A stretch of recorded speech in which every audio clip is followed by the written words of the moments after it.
That bushing is just destroyed and gone. I have to point out that I'm very satisfied with Rough Country's customer service, without a doubt. These Heim joints, as soon as I had a problem, I contacted them. They sent me replacement parts. That was a non-issue. I think the issue is quite simply that it's an inferior part to start with. My first clue that something was wrong was last summer on our summer trip when we could hear this horrible squeaking noise coming out of Gene's Jeep.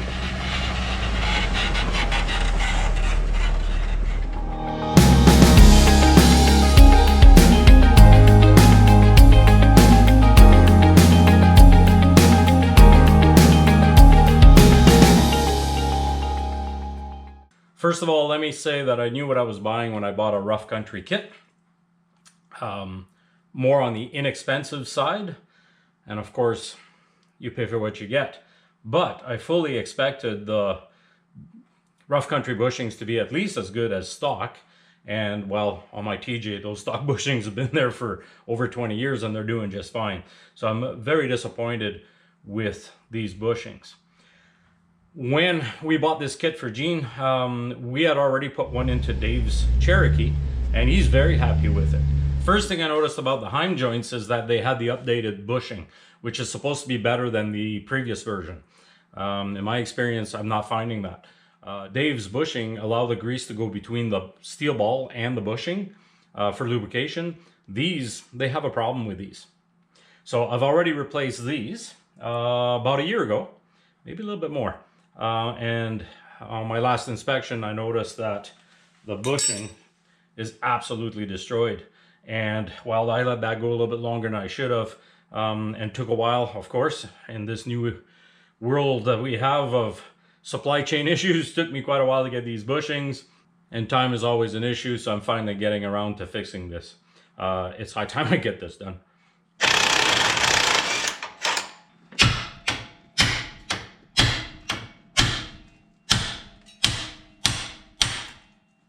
Ow! Oh, that hurt.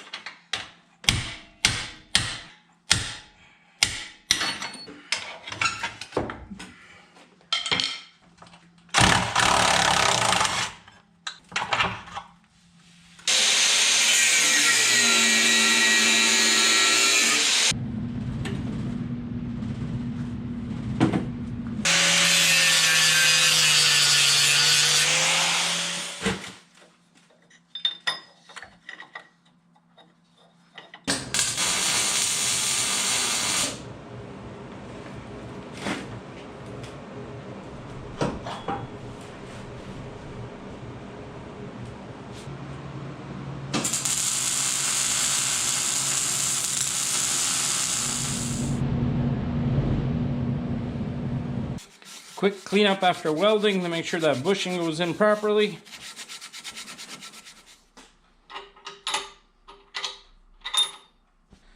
So I thought a good idea to line up the hole in the bushing with the hole for the grease nipple. Hopefully we'll get better lubrication into the joint this way. Of course there is a tool available for doing this, but I'm never happy unless I build my own, of course.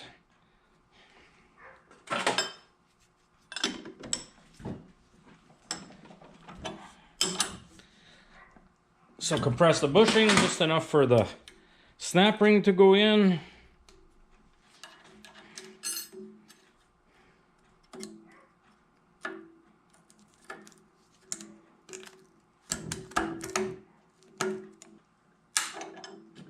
I just heard it click in. Wasn't quite all the way.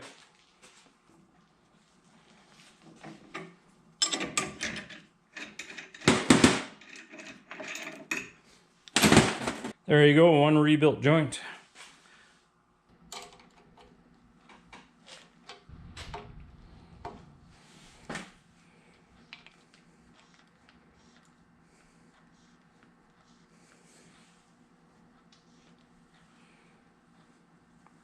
Now we're cooking with gas. The grease coming out between the ball and the bushing.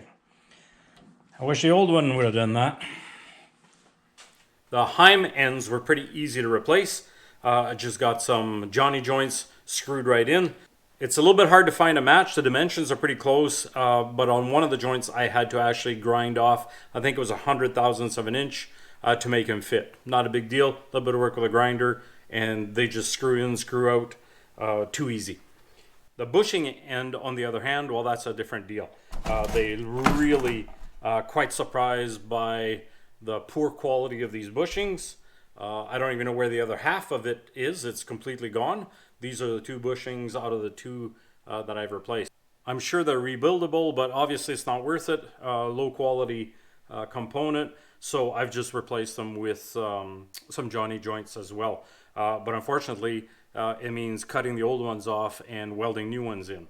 But not a big deal if you're equipped to do that. If not, I would highly recommend that you bring it to a welding shop and have them do it. With the amount of corrosion inside these, obviously there's no repairing these. Rough Country sent me replacement rebuild kits for the larger ones. The smaller ones, there's no rebuild kit available at the time, so they just sent me new joints. Like I said, I have no complaints with customer service with Rough Country. They were awesome, they were excellent. But this is the one that I rebuilt, and you can see that it's completely worn out already. They didn't last a summer. The issue being is that apparently this is the new joint. I've installed the older ones in Dave's Jeep, in his Cherokee, and they work just fine. And that supposedly is the old design. In my opinion, the old design is a lot better. The new design, this is a repair kit they sent me, is this 1-piece bushing. I don't know how they think this is better. The issue that I'm seeing is that inside the joint there's a groove for grease. The grease goes from the grease nipple to this groove around the bushing and through these slots.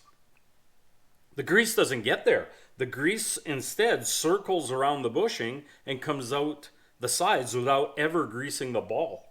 And that's the issue. They dried up, no lubricant going to the inside.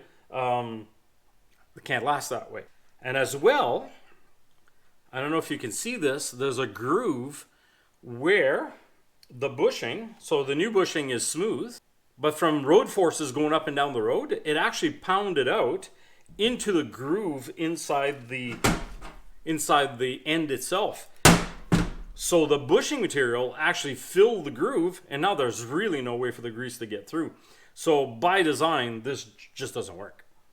The Johnny joints, on the other hand, are a 2-piece design, and they're a little bit of a puzzle fit, if you will, and it has a large groove in the bushing, and the grease has multiple holes to get into the ball itself and lubricate. Furthermore, what I've done is that when I assembled it, I made sure that the grease nipple would line up with one of these holes. So definitely, I know the grease is getting to the ball, to the joint itself, and I know these are going to last forever. If you keep them lubricated, they will last forever, or at least pretty close. I should point out that although we don't abuse our vehicles, we do work them pretty hard. And of course, this is on Crazy Wife's Jeep, and well, what can I say? No, she doesn't drive it hard. She just follows me. Reinforced and repaired the damaged bracket.